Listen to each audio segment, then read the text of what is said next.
Twelfth के board examination को बहुत ज़्यादा सीरियसली लेना है। इन दोनों चैप्टर्स का एक डायरेक्ट रिलेशन है, that is basically the biological classification. कौन से ऐसे टॉपिक्स हैं 11th क्लास की जिसको कि आपको कैरी फॉरवर्ड करना होगा sexual reproduction in flowering plant में। जब आप पढ़ेंगे एवोल्यूशन मुझसे तो आपको आएगा समझ में प्लांट और बायोलॉजिकल क्लासिफिकेशन और अदर किंगडम पार्ट्स देखने के लिए कि आप कितने पानी में हैं। Hello everyone, all the dear students जिनका अभी ट्रांजिशन हुआ है from class 11th to class 12th, right guys. So भाई आप लोगों का ट्रांजिशन तो बहुत अच्छा हुआ, चक दे फट्टे। लेकिन सभी बच्चे जो बायोलॉजी ग्रुप के हैं उन्होंने ज़रूर 11th क्लास को बहुत ज़्यादा या तो सीरियसली नहीं लिया होगा या फिर लिया भी होगा, तो एक क्विक रिवीजन की बहुत ज़्यादा ज़रूरत है अगर आप हैं क्लास 12th में। ठीक है, सो उसके लिए ये है स्पेशल वीडियो जिसमें आपको दिखेगा कि आप क्या कर सकते हैं, कौन से ऐसे टॉपिक्स हैं 11th क्लास के जिसको कि आपको कैरी फॉरवर्ड करना होगा, यानी कि क्लास 12th में आने से पहले एक बार उसको क्विक रिवीजन ज़रूर करना होगा देखने के लिए कि आप कितने पानी में हैं। यानी कि बेटा जी अगर आप एक स्टूडेंट हैं क्लास 12th के तो अब ये बहाने नहीं चलेंगे कि मुझसे हो नहीं रहा, मुझे आता नहीं है, मैंने ये तो पढ़ा ही नहीं है, ये सारे बहाने, या फिर आज मेरा मूड नहीं है, ये बहाने नहीं चलेंगे। आपको क्या करना है, you have to fight it back और साथ ही साथ अपने क्लास 12th के बोर्ड एग्जामिनेशन को बहुत ज़्यादा सीरियसली लेना है, जिसके लिए ये वीडियो है पर्टिकुलरली आप सबके लिए। तो लेट्स स्टार्ट द क्लास।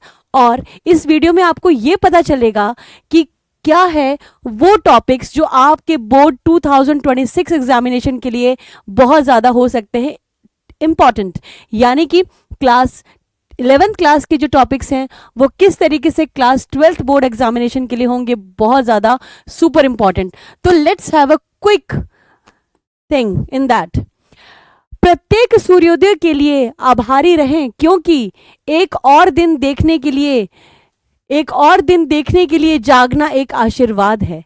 ठीक है, सो इस जोश के साथ कि भाई आपको ये मौका मिला है, आप क्लास 12th के हैं, आपको ये मौका मिला है कि आप अपना बोर्ड एग्जामिनेशन लिखने जा रहे हैं, तो ज़रूर ज़रूर ज़रूर क्लास 11 के इन टॉपिक्स को अपने को इतना मजबूत बनाओ ताकि आप क्लास 12th के बोर्ड एग्जामिनेशन को यूं चुटकियों में कर दो और टॉपर लिस्ट में आ जाओ।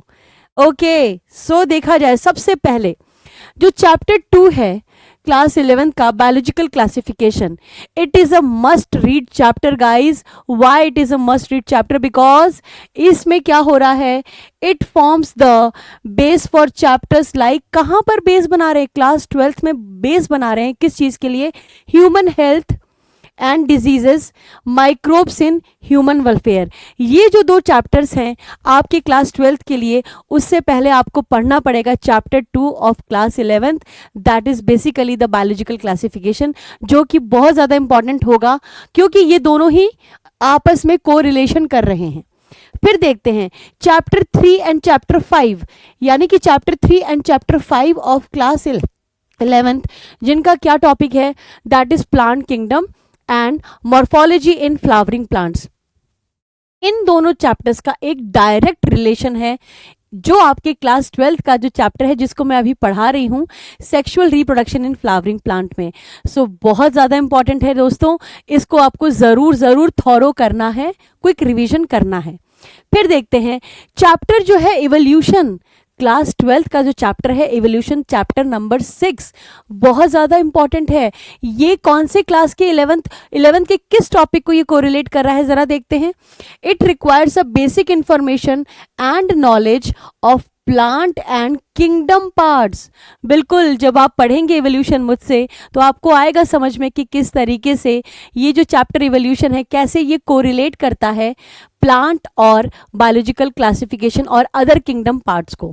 फिर देखते हैं जो चैप्टर है बेटा जी सेल बायोलॉजी, जो कि 11th का टॉपिक है, ये तो इतना ज़्यादा इम्पॉर्टेंट टॉपिक है कि ये तो आपको आगे जब आप नीट एग्जामिनेशन देंगे, सी नेट एग्जामिनेशन देंगे तो भी बहुत ज़्यादा इंपॉर्टेंट होगा। तो यहाँ पर it is a must read chapter because it has a direct linkage with what, the genetics chapter, जिसमें आप पढ़ेंगे principle of inheritance and molecular biology के बारे में। और साथ ही साथ बेटा जी जो क्लास 12th की बायोटेक्नोलॉजी है उसमें भी इस चैप्टर का बहुत बड़ा रोल प्ले है। Coming to the next chapter that is plant physiology, transport in plants, mineral in nutrition. ये बेटा जी जो आपकी क्लास 12th का इकोलॉजी है, इकोलॉजी जो यूनिट है, उन तीनों यूनिट, उस यूनिट में 3 चैप्टर्स हैं। उन तीनों चैप्टर्स को अगर आप पढ़ेंगे तो आप देखेंगे there is a direct correlation with this 3 chapters of class 11th। Coming to the next topic that is human physiology. Human physiology बेटा जी इतना ज़्यादा इंपॉर्टेंट है, यानी कि जो आपकी क्लास 11th का यूनिट 5 है वो इतना ज़्यादा इंपॉर्टेंट है आपकी क्लास 12th के कौन से 2 चैप्टर्स के लिए, बेसिकली 2 चैप्टर्स, यानी कि मैं बात कर रही हूँ ह्यूमन रिप्रोडक्शन की और रिप्रोडक्टिव हेल्थ की। बेटा अगर आप ये चैप्टर्स बहुत अच्छे से थॉरोली पढ़ते हैं तो माइंडेड गाइज आपका 12th में टॉपर बनने का सपना हो जाएगा, बहुत ज़्यादा लाइक परसेंटेज उसकी बहुत ज़्यादा बढ़ जाएगी। सो अगर आपकी बायोलॉजी की प्यारी सी वंदना मैम कहती हैं कि इसको पढ़ो तो ज़रूर से आपको पढ़ना है। तो यार गाइस एक बार सभी चैप्टर्स को पढ़ लेना, अच्छा लगेगा, कॉन्फिडेंस बढ़ेगा और ज़्यादा कोरिलेट कर पाओगे अपने क्लास 12th बायोलॉजी के लिए। So what are you waiting for? कोई बहाना नहीं चलेगा। आपको क्या करना है, कलम उठाना है, यानी कि पेन उठाना है, आपको अपने नोट्स देखने हैं और आपको एक क्विक रिवीजन करना है क्लास 11th बायोलॉजी का। So have a nice time. ऐसे ही बहुत सारे इंफॉर्मेटिव वीडियोस के लिए ज़रूर सब्सक्राइब करो UP board English medium channel. और बायोलॉजी को अगर पढ़ना है बहुत ही बहुत ही सरलता से, बहुत ही ईजी वे में, एकदम फ्लुएंटली अगर पढ़ना है तो ज़रूर वंदना मैम की क्लास को ज्वाइन करें और अपने फ्रेंड्स को, अपने छोटे भाई बहनों को भी ज़रूर क्या करना है, मोटिवेट करना है ताकि वो UP board English medium RWA classes को ज़रूर ज्वाइन करें। Have a nice time. Okay, all the best.